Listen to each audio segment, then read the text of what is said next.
Welcome to Movie Cigars and a Brew. I'm your host Keith, and tonight I'm going to talk to you about a movie I just got through saying it was adrenaline inducing. It's Mad Max: Fury Road.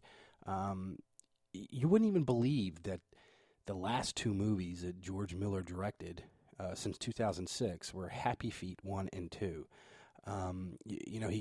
He goes back to his roots here, and what really made his name, that of Mad Max from 30 years ago. And essentially, he's going to inject all the special effects from 2015 into this movie. I mean, right out of the gate, we've got Max Rockatansky, I guess that's how you pronounce his name, who's played by Tom Hardy. He's being pursued by Immortan Joe's, who's played by Hugh Keays-Byrne. War Boys. So these War Boys are Joe's post-apocalyptic sort of suicidal thugs that all seem to want to go to Valhalla and are willing to commit suicide to do it. And they sort of spray this like silver aerosol on their lips in the process. So, the movie jumps right into action, much like the Avengers movie did. And you get to see Max in all his glory in that vehicle that he had originally, and he's immediately captured by the War Boys, and he tries to escape, but is still processed and has a tattoo, and they kind of determine that his blood type is type O, I believe is what it was, which makes him a universal donor.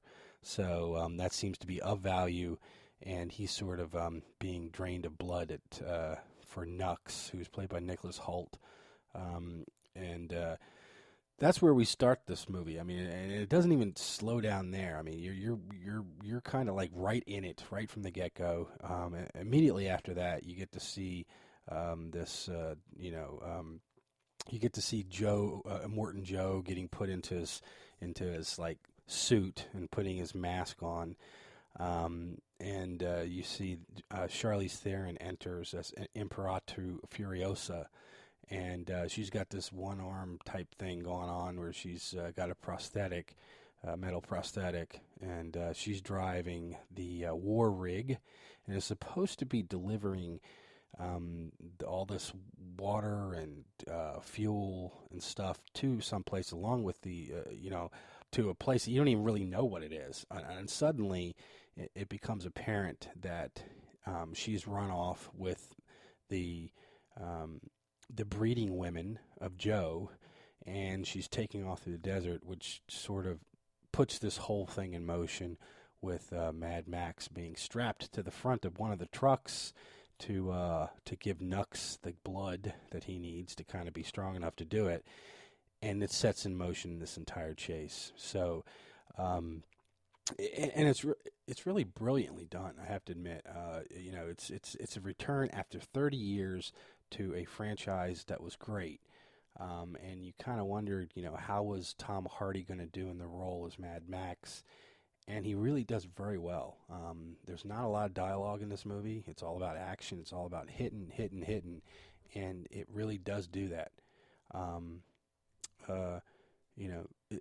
Since it's so visual, it's certain to stand up to repeat viewings, and there's not very many spaces where you're going to be able to go, oh, I'm going to run to the bathroom now, because I know even in the theater, I just had to pick a spot, and really the action doesn't stop from the very get-go in this movie, which is its greatest strength. I don't even like car chase movies, and that's what most of this movie was, and I still think this movie was really good. I probably would give it a B+. So that's my short Mad Max review, Fury Road. I think it's going to be huge. I think it's going to reignite a franchise. I think we're going to see a movie with Charlize Theron as Furiosa in the future, as well as Tom Hardy will be back as Mad Max, without a doubt. It's going to be a tough one to follow up, but George Miller seems to be back on his game, so hopefully he'll be involved with that as well. That's it. Go check out moviecigarsandbrew.com.